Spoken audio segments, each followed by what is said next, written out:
बगुला भगत। दूरस्थ वन में स्थित एक जलाशय में मछलियां, केकड़े, मेंढक और नाना प्रकार के जीव जंतु रहा करते थे। तालाब के किनारे एक बूढ़ा बगुला भी रहा करता था। बूढ़ा बगुला भोजन के लिए तालाब की मछलियों पर निर्भर था। वह दिन भर तालाब किनारे घात लगाए बैठा रहता। जैसे ही कोई मछली नजर आती उसे लपक कर पकड़ लेता और अपने पेट की ज्वाला शांत कर लेता था। लेकिन धीरे धीरे उसकी आंखें कमजोर होने लगी और मछलियां पकड़ना उसके लिए दुष्कर हो गया। अब वह दिन रात एक टांग पर खड़ा होकर सोचता रहता कि ऐसी हालत में कैसे भोजन की व्यवस्था की जाए। एक दिन उसे एक युक्ति सूझी। युक्ति अनुसार वह तालाब के किनारे गया और एक टांग पर खड़ा होकर जोर जोर से विलाप करने लगा। उसे इस तरह विलाप करता देख तालाब में रहने वाला एक केकड़ा आश्चर्यचकित हो उसके पास आया और पूछने लगा, बगुला मामा, क्या बात है? इस तरह आंसू क्यों बहा रहे हो? क्या आज कोई मछली हाथ नहीं लगी? बगुला बोला, बेटा, कैसी बात कर रहे हो? अब मैंने वैराग्य का जीवन अपना लिया है और मछलियों तथा अन्य जीवों का शिकार छोड़ दिया है। वैसे भी इस जलाशय के समीप रहते मुझे वर्षों हो गए हैं। यहाँ रहने वाले जलचरों के प्रति मन में प्रेम और अपनत्व का भाव जाग चुका है, इसलिए मैं उनके प्राण नहीं हर सकता। तो इस तरह विलाप करने का क्या कारण है मामा? केकड़े ने उत्सुकतावश पूछा। मैं तो इस तालाब में रहने वाले अपने भाई बंधुओं के लिए विलाप कर रहा हूँ। आज ही एक जाने माने ज्योतिष को मैंने ये भविष्यवाणी करते सुना कि इस क्षेत्र में 12 वर्षों के लिए अकाल पड़ेगा। यहाँ स्थित समस्त जलाशय सूख जाएंगे और उनमें रहने वाले जीव जंतु भूख प्यास से मर जाएंगे। आसपास के सभी छोटे जलाशयों के जीव जंतु बड़ी बड़ी झीलों की ओर प्रस्थान कर रहे हैं, किंतु इस जलाशय के जीव जंतु निश्चिंत बैठे हैं। इस जलाशय का जल स्तर अत्यंत कम है। सूखा पड़ने पर यह अतिशीघ्र सूख जाएगा।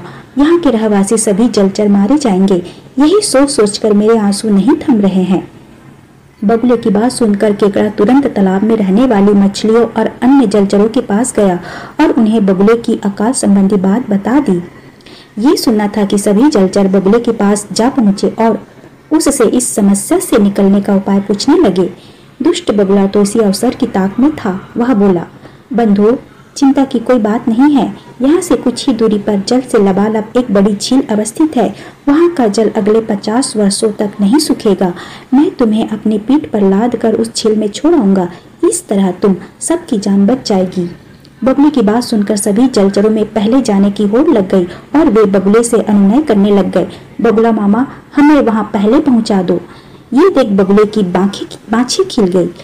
उसने सबको शांत किया और बोला, बंधुओं, मैं तुम सबको एक एक कर अपनी पीठ पर लाद कर उस झील तक ले जाऊंगा, फिर चाहे मेरा जो हाल हो।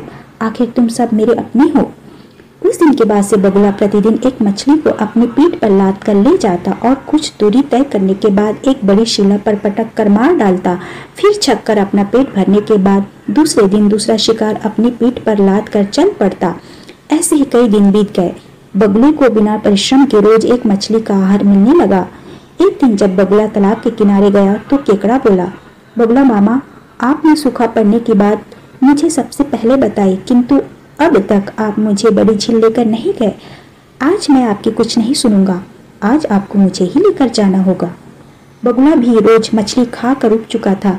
उसने सोचा कि क्यों न आज केकड़े को ही अपना आहार बनाया जाए और वह केकड़े को अपना गर्दन पर बैठा कर उड़ने लगा। कुछ दूर जाने के बाद केकड़े ने देखा कि एक बड़ी शिला के पास मछली की हड्डियों का अंबार लगा हुआ है।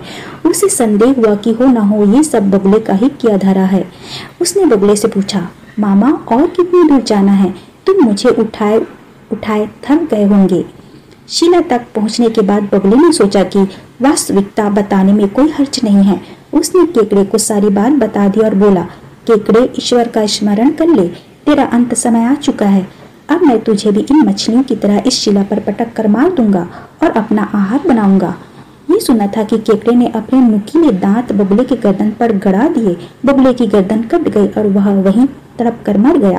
केकड़ा बगुले की कटी हुई गर्दन लेकर वापस तालाब में पहुंचा और दुष्ट बगुले की दुष्टता की कहानी सब जलचरों को बताई और बोला, अब वह दुष्ट मर चुका है। तुम सब लोग यहाँ आनंद के साथ रहो। सीख, किसी भी बात का बिना सोचे समझे विश्वास नहीं करना चाहिए।